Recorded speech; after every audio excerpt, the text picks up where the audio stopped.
Hi, and welcome to the first in my series of videos on the subject of the local church and God's worldwide movement.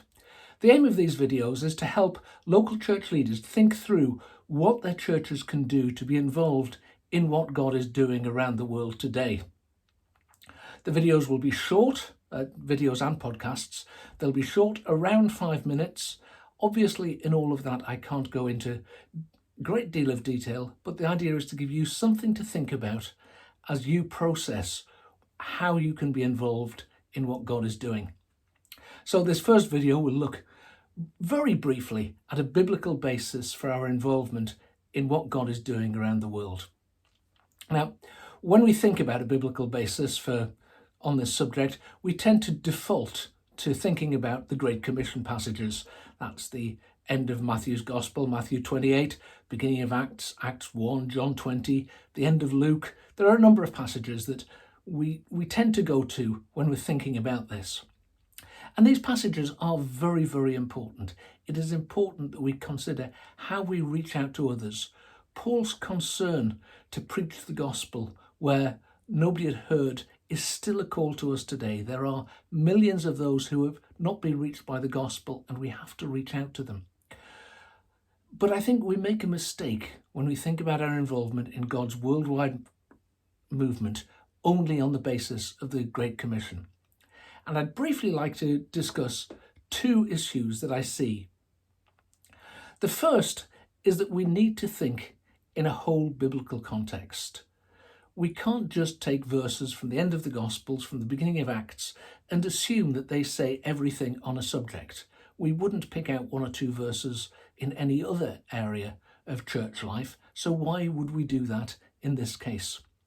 So let me just give three examples, three biblical cases that illustrate the broader context.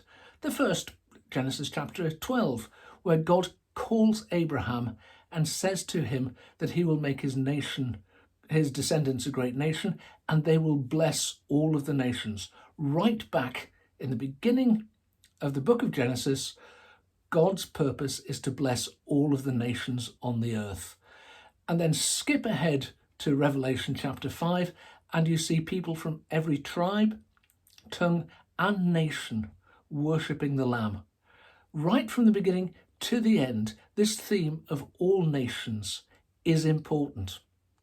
And just an example of how that works out, in Acts chapter 2, we see the first miracle of the church age is the Holy Spirit speaking so that people hear the gospel message in their own language in a way that they can understand. God reaches out. God has purposes for all nations on the planet. And the Great Commission passages are one part of this greater purpose. We have to see them in their context. It's not just an add-on. It's not just something that emerges in the church age. It's something that God has had in mind from the beginning to the end. Being involved with the world isn't an add-on to church life. It's part of the reason why we exist. Another reason why I think we shouldn't keep our thinking limited to those Great Commission passages is that they actually can limit our imagination. Sending out people to make disciples, to be witnesses to Jesus, is really important. It's something that we should be doing. But two, we are part of the nations who are being blessed.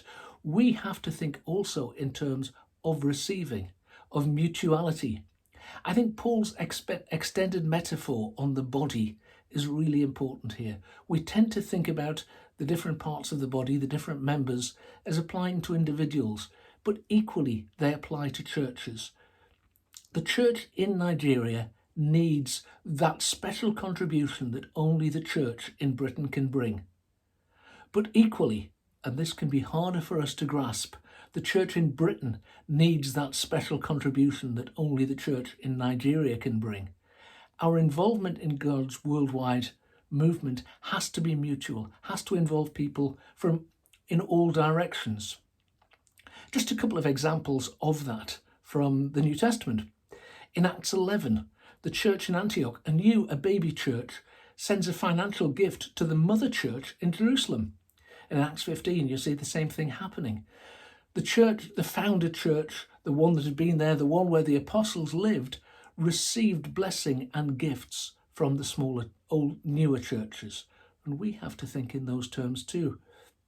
And then in Acts 18, we see Apollos coming from Alexandria to Ephesus, where Priscilla and Aquila teach him and train him and send him off to Achaia, to Greece. You have an African goes to Asia, where he studies the Bible and then goes as a missionary to Europe. A world citizen, and that is increasingly what we're seeing around the world today.